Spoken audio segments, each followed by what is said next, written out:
Testing 1 2 1 2. Is it working? It's working. It's freaking working.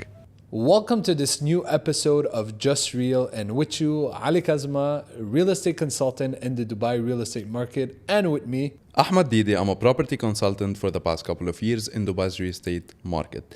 In today's episode, we will cover the real estate performance in the month of June, and it's worth noting that we will put all the report in the description, and this report is prepared by our company, Hamptons International. So Ali, to you. So basically, I want to start by saying to people that thought that the market was slowing down, that it is not. In fact, the report shows it very clearly that there's been an increase year on year when it comes to rental transaction as well as value in transaction. So let's go over it really quickly. So here, if we are to give numbers, so the transaction value in June was 56.3 billion dirhams, which was an increase of 21% year on year compared to last year. And if we look at the transaction volume, we could also see that it has increased at about 17% year on year. Now, if we compare this to May, yes, we're in a slight decrease, but this is notable just because we're hitting the summer month and there's less and less launches that is happening. Other than just less and less launches, do you think there's another reason why there's a decrease, whether it's in transaction value or volume compared to May? I think personally, the geopolitical situation and what happened in the past 2 weeks, I've heard a lot of buyers, they just postponed their buying decision. So I think it might contributed to this slight decrease in the transactions. But now we are seeing they're coming back to buy again because apparently it's safe, like we don't have anything. So they're coming back full force. I'm actually noticing that as well because I've been busy for the past 2 weeks. Yeah, me too. I think when we started the summer, it was a bit slow, to be honest, especially secondary. But now we're getting way more traction. I'm speaking about me personally, and apparently it's you. Way more traction, way more viewings, leads. So you feel it. You feel that the sentiment and the traction is again. Of course, very positive. Look, just to go and to give numbers in terms of volume. So we've seen 16,765 transaction in the last month, which is insane. Look, in the year of 2024, I've read that in value transaction, we reached 760 billion dirhams in total. And they are projecting over 1 trillion dirham in transactions by 2030. So you could just see where the projection is. It's insane. So now if we look just at the rentals, okay, it's notable that the rentals have slowed down a little bit when it comes to apartments compared to May, right? Not compared to last year. Even to last year, we're in a slight increase. So compared to May, we're at a slight decrease. Villas increase, commercial is increased. When it comes to new commercial rentals, we see a slight decrease when it comes to shop, offices, industrial, and all of that. I think this is because the business activity itself slows down in summer. There you go. Because it's the low season. Absolutely. So if we are to break it down from off-plan to the secondary, which is the ready market, we still see a very strong off-plan market at 73% of transaction being off-plan and only 27% being on the secondary market. Yeah. So people still prefer payment plans, easy payments, right, and new projects. So I think the eyes are always or mostly on capital appreciation rather than return on investment or rental income. You think that people are preferring that because they see the opportunity in the long term, because they're betting on the higher capital appreciation, or just because they don't have money to spend at the moment? It's a mix of both. So if I'm paying now 20% down payment and let's say 4% DLD and the rest is over 5 years, I might prefer not to put all my cash in one property now. I would rather buy a property off plan, under payment plan, and maybe I can invest on the side if I have a business, if I'm investing in stocks. So this way I diversify. So the ease of payments, especially when it comes to 40 60 or 50-50 payment plans, which we have still in small developers. I think this makes more sense than using all your liquid, all your capital, and put it in one place. That's what people prefer in Dubai. You know what I'd like to know is the breakdown of who is a resident investor and who is an outside investor. I think we don't have this data. I would I would love to see this. I would love to see this data. I would love to see the occupancy rates in terms of renters, because I think what dictates your market is basically renters and the luxury segment. Why? Because these people are buying to live there in the luxury segment, and tenants, they are renting because they are residents. Usually, you get my point? Yeah, but usually those are the sectors that get affected the first in a down market.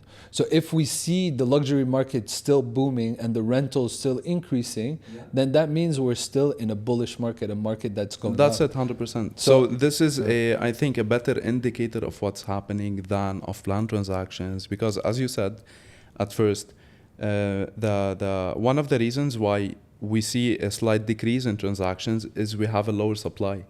You get the point? Yeah. But when it comes to renters, or when it comes to the inflow of ultra high net worth individuals, millionaires, and the luxury purchases, I think this is a better indicator of the sentiment itself, of how people think and behave inside the country. Yeah, fair enough. Which is great.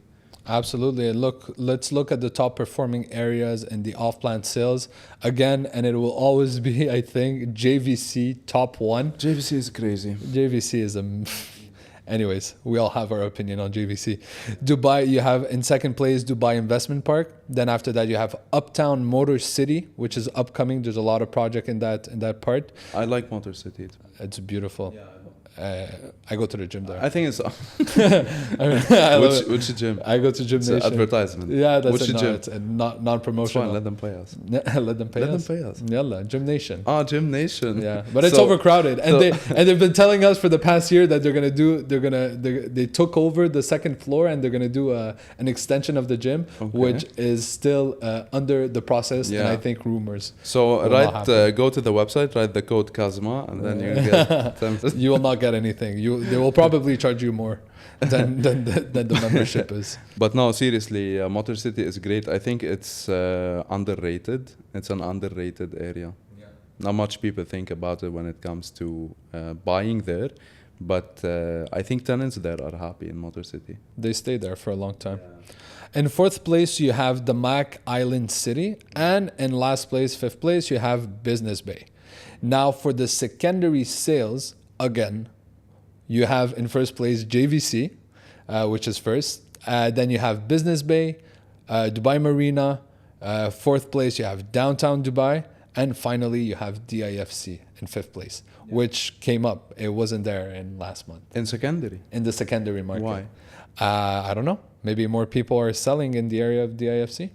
And or there's more traction to the DIFC because of the new launches and off-plan. So people are now eyeing more DIFC. So they're looking, okay, so this is how much I could get something off-plan, and this is the price per square feet. Maybe I should get something ready, either move in or to rent it out, because you know that the whole area will go up. So it's getting more exposure, basically, because of the latest launch? I'm assuming so. Of, what was it, Jumeirah? Right? Yes. Jumeirah Emirates Towers. Absolutely. And again, look, I feel like there's a trend there, because now if we look at the new apartment rentals, again, in first place, you have JVC, second, Business Bay, third, International City, fourth, Dubai Marina, and fifth, Downtown Dubai. So the reason why JVC is always on top, I think it's because it's the one that has the most supply coming up, or maybe ready. The newer buildings coming up, it's affordable, it's not extremely expensive. And that's why I think it's when rentals increased in Dubai, there was a migration from more expensive cities or areas to JVC, Arjan, Furjan, these places. So that's where you see the demand is increasing in these areas. Yeah, people now are tending to go to the suburbs, they're paying less, and they don't mind the drive, right? Yeah. And I had to mention that this was for apartments. Now, if we look at the new rental villas, In first place, the Mac Hills 2. Second place, you have Murdif. Third place, you have Al Safa first, Dubai Hills Estate in fourth place, and finally Town Square. So the Mac Hills 2 now is I think it was first place as well last month. But sorry, in what? In the new villa rentals. Oh, okay. Okay. Now, if we look at the breakdown between cash buyers and mortgage buyers, if you had to put a guess, how many cash buyers over about 16,000 transaction you have, and how many do you have in mortgage? Wait, so we have 16,000 transactions in cash? No, you have 16,000 in total. In total? Yeah. How much do you think are cash and how much do you think are mortgage? Percentage, or you want give me a value? Give me a number. A number? Or give me percentage. I would say percentage, I would say it's 80 something percent cash. Sorry, mortgage. Mm-hmm. In secondary, you mean? Or in the overall? In the overall in the overall? No, I think cash is king in the overall because of plans considered cash. So I would say it's 80%. It's about that's 12,478 transactions. Yeah. And you have 3,566 that are mortgage buyers. Yeah. But if we are to break it down more. Thank you. That's what I wanted to say, yeah. So if we are to break it down more, actually, the mortgages, it stands at about 80% from the secondary. From the secondary right? market, yeah. Okay, so secondary ready properties, we have 80% of them are mortgages. Yeah, that's about that. Wow. 70-80%. By the way, we spoke in the last episode about the new buyer initiative, right? First time buyer initiative. Yeah. How do you think this will affect when it comes to the secondary market? Forget about off-plan, because now they can buy directly from the developer through Dubai Rest by putting their information, QR code, etc., and they can negotiate with the developer directly. But in secondary, I think brokers are kings. Why? Because we have the supply as seller agents. So how do you think this might affect the secondary? Will we see more transactions in secondary, or will off-plan will stay this much dominant? No, over secondary. Dubai as a whole, until, in my opinion, for the next 50 years, you will have a very highly demanded off-plan market because there is so much land to be built on. Now, the proportion will probably grow higher for the secondary market.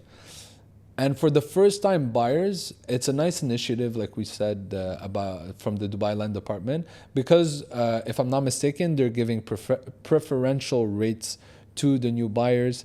They're giving a lot of advantages for new people to purchase in the secondary market from the banks, right? So they get advantages with certain banks, which is nice. It's cool. It gives them the opportunity to get more.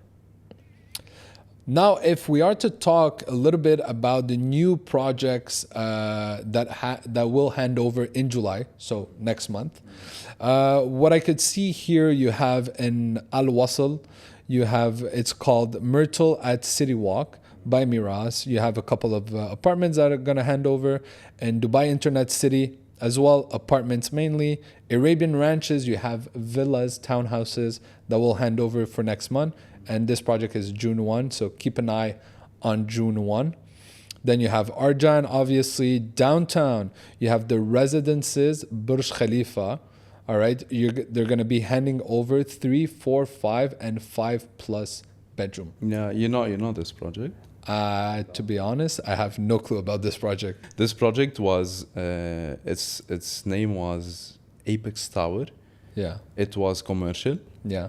And Emaar changed the plan to make it residential, and they made 3, 4, 5 bedroom penthouses. Yeah. Very huge layout, prices around 5,000 square foot. And they corrected it's not a mistake in Burj Khalifa because they don't have balconies. It's not possible to have balconies because of the pressure, basically, and the way it's built. So they made balconies for these, and they called them Burj Khalifa residences. Oh, so nice. This is a very high-end exclusive project for only very few people. So very limited supply. Very limited. Here you see there's about 30 units, 35 units that are going to be handed over. Yes. So that's very, very low in terms of supply. And if we look still at villas, we have Mudon and Villanova that will hand over a couple of 4 and 3 bedrooms. So as a whole, again, How much? This is an increasing market. We're evolving and we're still growing in the Dubai real estate market. So whoever was fearing that the whole geopolitical would affect and would have the crash, Fitch saying that there's a crash. Well, Fitch is actually predicting more by the end of the year, but I don't think it's gonna happen, to be honest. Maybe a slight slowdown because of the increase of supply, but as a whole, I'm always a believer in some areas will perform better than other areas. for sure. And I still believe that JVC, I can say other areas, I still see JVC will have an oversupply. By how much, I don't know.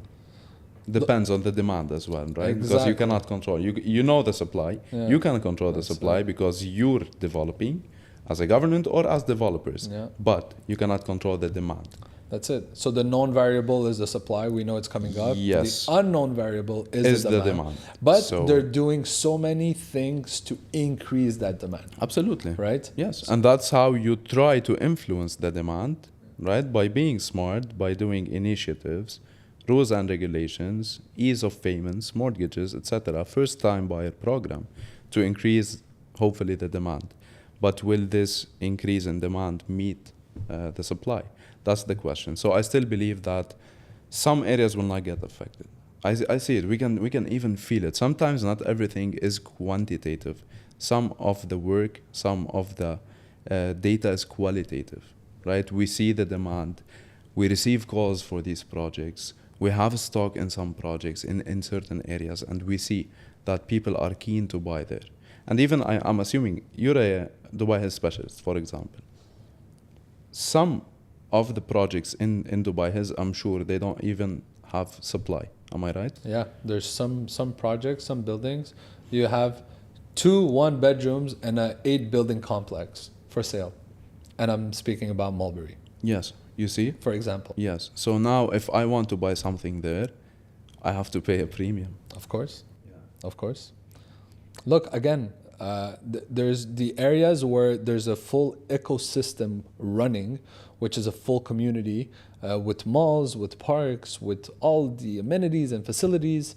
Those are the communities that won't be affected, in my opinion. Now, those that are scattered up buildings, one is pricing at 3,000 per square feet. Building next door is 1,000 dirhams per square feet. Those are the ones that are going to be the most affected because there's no harmony between them. Yeah. In our master communities, it's harmonious. Yeah. You go in, it makes sense. True. So that's the difference. True. So location. Yeah.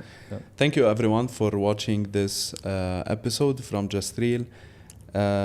As usual, if you like this episode, like, share, subscribe, support us so that we can get more. شو بتعمل؟ Like, share, subscribe. Okay. So if you like this episode, you can support us for us to make more research and share more valuable content. Thank you so much, Ali, again. Thank you so much, Ahmad. Yes, like, comment, subscribe, share to your family, neighbors, dog, whoever it is, share. See you in the next episode. See you in the next episode.